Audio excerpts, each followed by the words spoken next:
They are. Yep. Oh, they're going to get onto the point here. Oh no, just to get across the gap. Okay, I like this. So they take the high ground.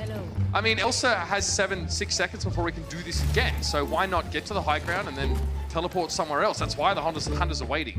Yeah, maybe they'll teleport to the backside of the point here. So, nope, they're going to teleport.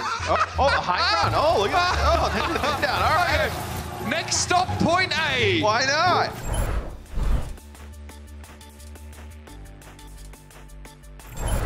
I didn't watch that game, so. It was nuts. It was cool. It was fun.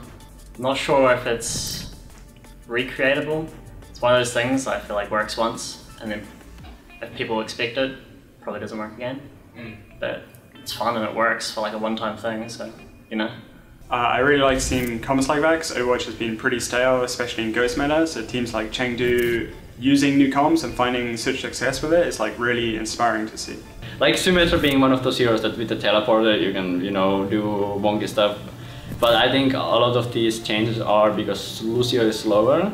So teams value that, you know, instantaneous movement more, or it's like, okay, maybe if they have Lucio, it's fine, we can play a comp that is really good at holding one point. Or comp that is like, let's use the teleport to get them off guard or something. I think it's like a very cheesy strat. I don't think it'll work more than once. But like it's definitely like one of those things where you can like just pull it off, and like if a team is not expecting it, like you probably will catch them off guard and win because of that. Fair enough. You know, to tangent off of that, today literally happened today. Yes, we didn't expect them to TP into us. That was interesting. That was crazy. The one thing that is a little bit rough though is now you're stuck with a Symmetra. She doesn't have the greatest utility, but heck, I love to be proven wrong. Just teleports in and beams down Dogman. Just goes aggressive. Everybody in, everybody out. Now, well, long range may be a little lacking, but you are still going to have Ado just farming it up. A lot of pressure being put on. 좋은 시도는 맞는데 이제 뭐 더 그러니까 세밀하게 준비했으면 조금 까다로웠을 것 같은데 조금 부족하지 않았나 싶어요. 그래서 쉽게 밀었던 것 같아요. 시메트라는 좀 많이 옛날부터 좀 쓰레기라고 좀 많이 평가를 받았는데 요즘에 대회에서 많이 보이는 건 아닌데 좀 몇몇 팀들이 많이 가끔 쓰는 것 같은데 저는 여전히 좀 쓰레기라 생각합니다. 시메트라는.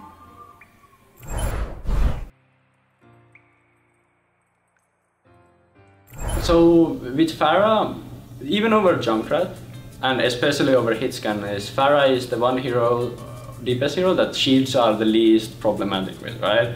She has good shield poke, and she can like excels in that too, but you tend to see Pharah shooting behind the Ryan shield, shooting at the squishes, and that allows Pharah to be relevant no matter what kind of the meta is, because you know, when their Ana gets to like 50 HP from one damage booster rocket, like, okay, I have to nade, I need to brick heal, so she can take up a lot of resources and time if played well.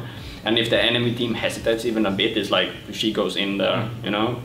And she allows, you know, over the Hitscan hero, she allows more, like, uptime in her damage output. You know, like, Genji would be spamming the shield, she might do a dash, but that's super fast healed compared to, like, how Pharah deals the damage. I think because Pharah has the most consistent, you know, output versus the tank compositions, it's pretty difficult to get value out of hit cans when there's a shield and a D.Va defense matrix that just blocks angles.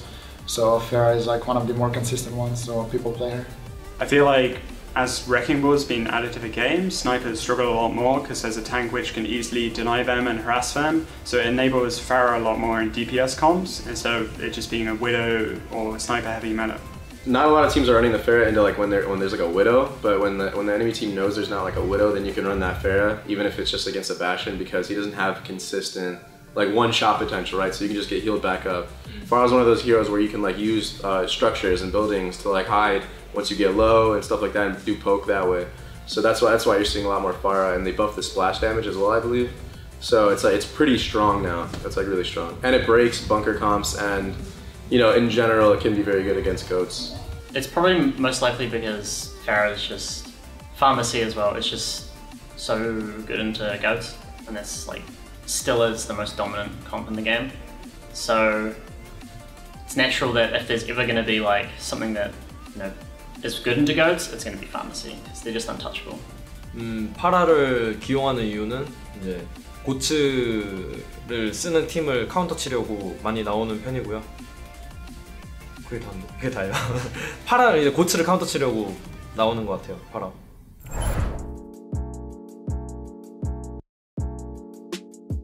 요즘 바티스트는 제일 궁합 좋은 캐릭터가 저는 바스티온이라 생각하고, 바스티온이 좀 죽을 것 같을 때 무적기 잘 이용하면은 그냥 바스티온 딜량, 좋은 딜량이랑 그 바티스트 힐량이랑 잘 이용하면 좋을 것 같아요. That comp works because if you lose your Orisa shield, you have Matrix and your drones, you can stay alive forever basically, and it's really annoying to play against because sometimes you just think you're gonna win and then they just get droned. The gist is that you have the Orisa shield to cycle, then you have Matrix to cycle, then you have shield to cycle, then you might have Nano, you get ultis, and then Bastion just being monster DPS just when he hits things, and Baptiste amplifying the It's weird because Bastion doesn't have the problem really killing people, but when a person goes behind a shield, like behind a shield or behind a wall, it obviously can kill them instantly. But it allows the enemy to do much less mistakes because the Baptiste wall literally doubles the damage of the Bastion. It's so much DPS. It's like 1.4k or something insane. The Immortality field is just really, really, really strong at countering big ult combos and just dives, because suddenly the target you've dived has to switch to the Immortality field that's making the person never die. So it gives enough time for the people defending to kill the people diving the Bastion, because they have to switch their focus onto this Immortality field. So I think that's why it's really good.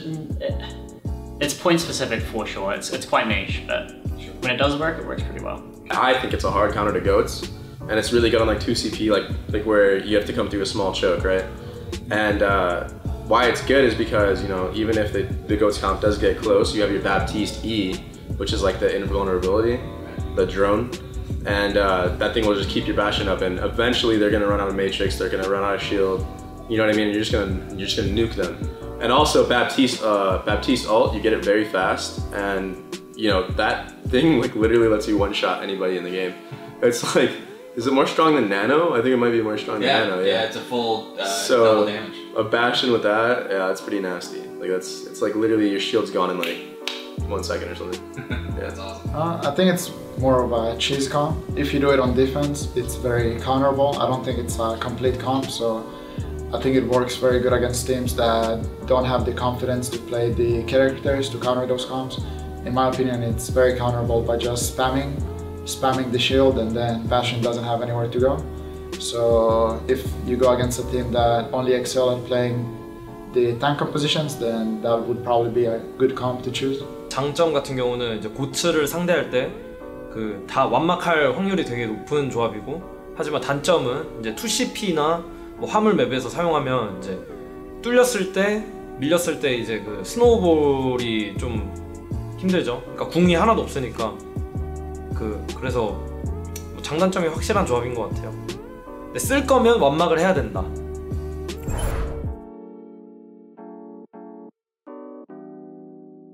It's hard to say. I think it's still going to be the most dominant comp, and I think teams are still going to be able to almost only play that comp exclusively, especially some the better teams like Shock and Titans in New York.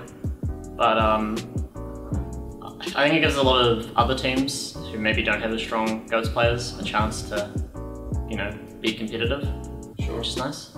제 생각에는 다른 조합이 많이 나온다 해도 고츠는 좀 브리기테가 건재하는 한 여전히 사기라고 생각해서 고츠가 1티어 조합을 벗어나는 일은 없을 것 같아요. 확실히 저번 스테이지 1보다는 좀 약해진 느낌은 있긴 한데, 그래도 여전히 이제 그러니까 전략만 잘 짜면 공격 루트나 이런 거 잘 짜면 충분히 쓸 수 있다고 생각해요. I think it's one of those things where if you're a really good Goats team, you're just gonna play Goats because it is the superior comp. But if you're not the best Goats team, so let's say you're Washington playing against NYXL or something, right? You're not gonna want to take that mirror matchup Goats v Goats. You're just not gonna want to. So what you're gonna want to do is you're gonna want to play DPS, make them switch off Goats hopefully, and if you can force them to do that, then then you can switch Goats and maybe snowball that way. You know, so that it's all about like, it's pretty much all about that. It's like a chess game, you know.